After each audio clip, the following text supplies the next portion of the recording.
Hello, I'm Zachary Tilden from Dillingham. Waka winga atka yuchten naklang gasakten to Evelyn Corbett. Hi, my name in Yupik is Naklang. It means poor thing. And my English name is Evelyn Corbett. I am also from Dillingham. To learn more about state government, let's invite our next group of speakers to talk about Alaska Natives and state government. We would like to invite up Barbara Blake, Alex Cleghorn, and Juliana Clock. Chamai, good morning. It is an honor, such an honor to be here to talk to you today. My name is Alex Cleghorn. My father, Peter Cleghorn, is from Kodiak. My mother, Sally, is from Dillingham. And they met here in Anchorage, where I was born. But I grew up in Fairbanks. I'm enrolled with Woody Island, and I'm a shareholder in both a regional Cognac and a village, natives of Kodiak. And my goal here this morning is to talk to you a bit about what I do for my job, but also to talk a bit about my background and how I got to where I am. So I grew up in Fairbanks, and I went outside to college and then law school. This was unexpected. My family was not full of professionals or people who'd gone to college. There was some instability in my family life, a lot of moving around, struggles with alcohol. And when I finally got to law school, I felt quite out of place. I was surrounded by people whose families were doctors and lawyers, and it was a little disorienting for me. But I found strength in remembering my grandmother. My grandmother was born in Kodiak before Alaska was a state. And she went outside to school because there was not schooling available. And she got an education. And she came back to Alaska at statehood as a single mother with some education that allowed her to care and provide for herself and her family.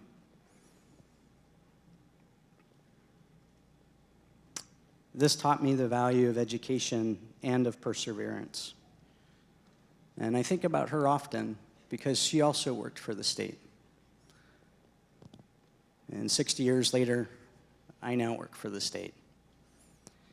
So I think it's first important to talk about what a lawyer does. I went to law school because I saw the law as a way to help people. My clients have included everyone from elders who needed a will to Native people whose cultural items were wrongfully taken and destroyed by a museum, to a large tribal health corporation that employs thousands of people. And every day my job was to help those people solve their problems with the law. But now my client's the state of Alaska. So I'm an assistant attorney general and a special assistant to the Attorney General, John Lindemuth. And we work in the Department of Law, which is one of about 14 principal departments in the executive branch of the government. The executive branch is the branch that the governor and lieutenant governor work in. And our job is to provide legal services to the other departments and to the governor and to the lieutenant governor. Sometimes the Department of Law is called the largest law firm in Alaska because there are hundreds of lawyers who work in the Department of Law. But my job as a special assistant and as a tribal liaison is to provide input and information to the Attorney General and others making decisions regarding federally recognized tribes, how tribes interact and work with our other institutions, such as our regional health or social service nonprofits, and how the ANCs are in there in the mix. And my background in 15 years of representing tribes and tribal organizations all informs this work and this information that I share with them. And this background in this area of law that I've practiced for 15 years now is sometimes called Native law and sometimes called federal Indian law.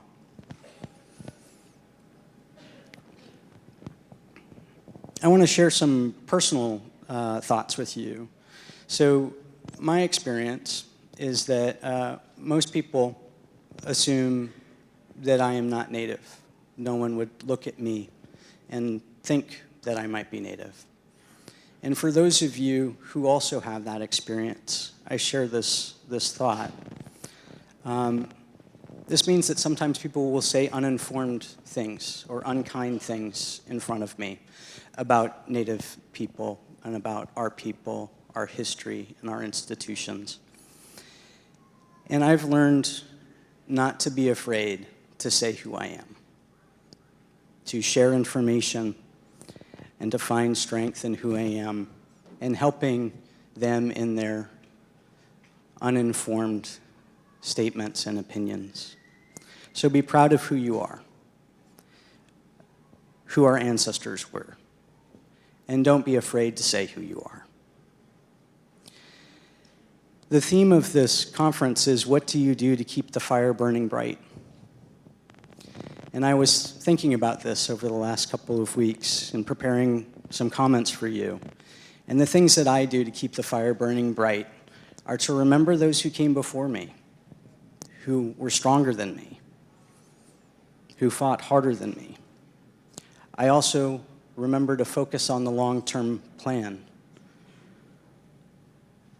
that each day, each battle won or lost is part of a longer-term plan. And then I also take a moment to celebrate the successes, sometimes big and sometimes small. Because if we don't keep ourselves lifted up and focused on what we can do, we're not going to fight as hard as we can. So a final thought, for those of you who go out for education, who leave the state, you've got to come back. We need you. We need you in the state.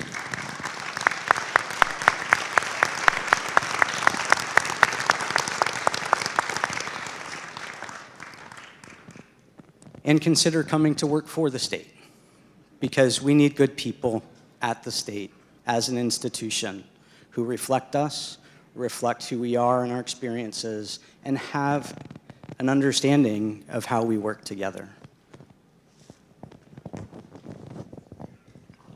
Hello.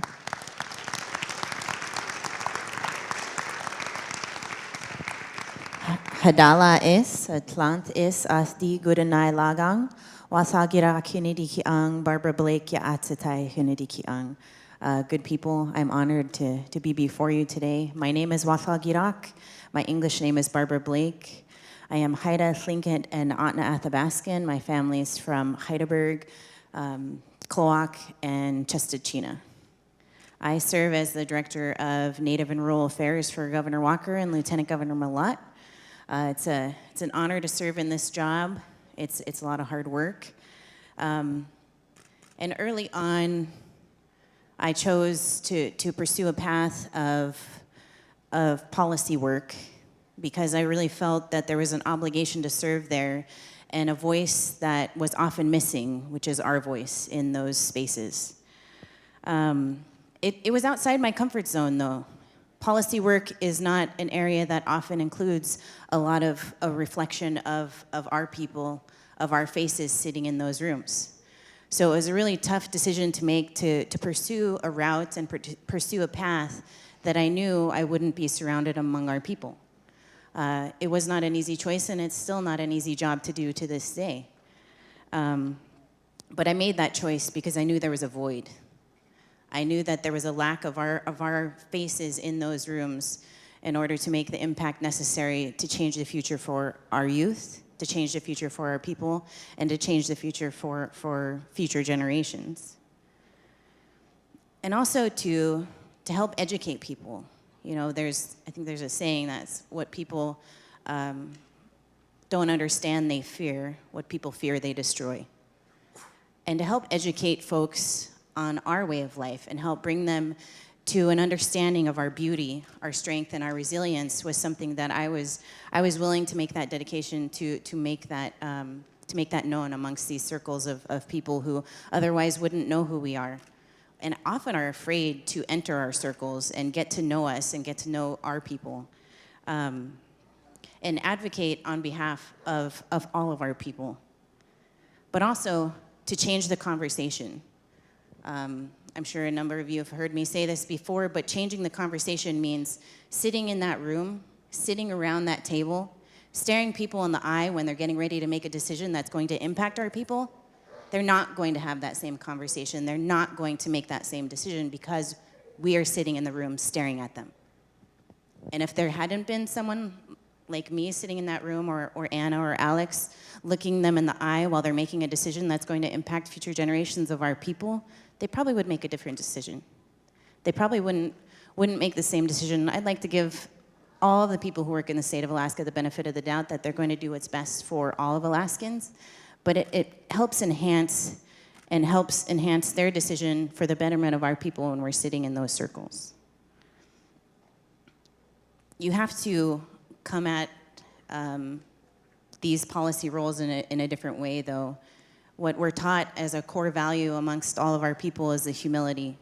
Humility is one of our core values, and it's very important to us. I know it's very important to me when I witness other people taking action or just being present in our world.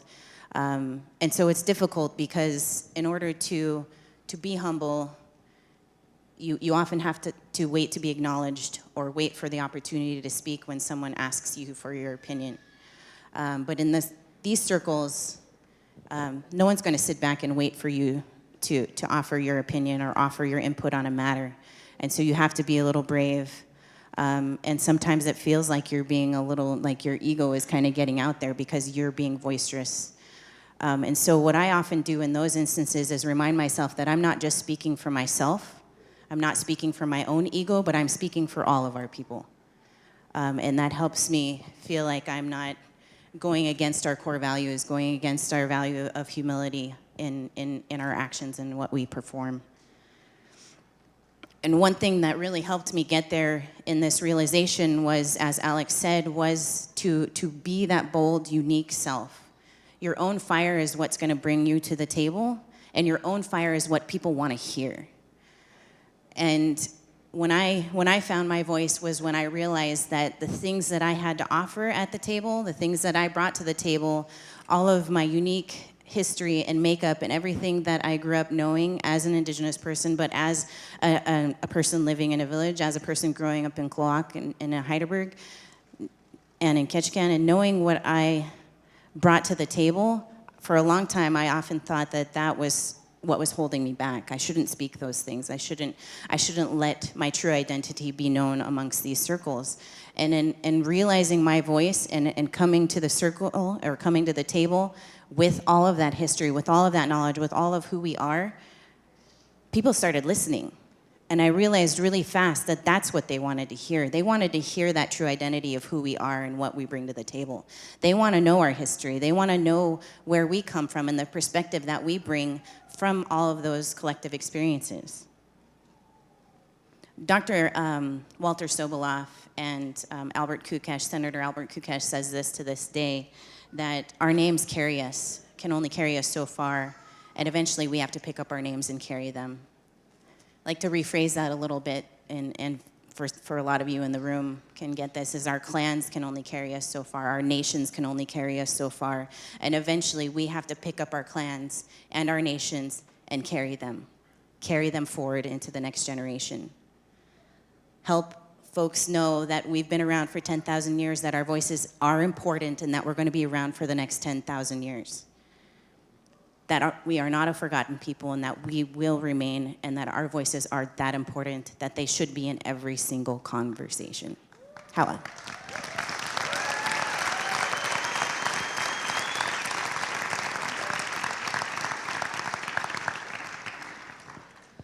My name's Anna Clock. Dan Nizun, Anna Clock sa uza. De hun den akka helde Ts'aayeneekeelno seasni. Le anke dodelen huts en sa danslet. Dan dikihini lesto. Den akka hedo hadara anamasi. My name's Anna Clock. My Danaka name is Ts'aayeneekeelno. My dad and his family come from the village of Kaltag. Right now I live in Tsantikihini or Juneau. And what an honor to be here today. And what an honor to have the job that I do now, working with Alex Cleghorn and Barbara Blake in the governor's office and the lieutenant governor's office. I don't have a background in policy or public administration. I got my bachelor's degree in Japanese studies because I like languages. After that, to pay off my student loans, I went to work for Crowley Maritime Services in the Prince William Sound on tugboats. I was hired on through the Section 29 agreement of ANCSA, and I'm so thankful for the work of our grandparents who made that place for us in our industry. I loved working on tugboats. I used to drag lines across the deck. I used to scrub toilets. I used to have a lot of fun. Once I had more sea time, I got to start driving the boat. And tugboats are a contact sport. You're always making calculated collisions with ships, and it's just a really fun job. I never thought I would go to work for state government, but after a time I had a feeling that there was something more I needed to do. I was enjoying my life and my time off and the money I made, but I knew our languages were dying. I knew that I love languages and that I love our peoples of Alaska. So when I quit working for Crowley and I told people, I want to get involved with the revitalization of our languages, they would say, yeah, but what kind of job are you going to get with that? And I didn't know what to say. A lot of times I felt like over this past year, I've been walking around in the woods with no clear path the way I had when I was on tugboats. But I enrolled in school at the University of Alaska, Juneau, southeastern Juneau, and I took Alaska Native Studies, and I signed up for Tlingit. And I see some of my teachers and classmates in this room, and I just want to say, Gunalchish.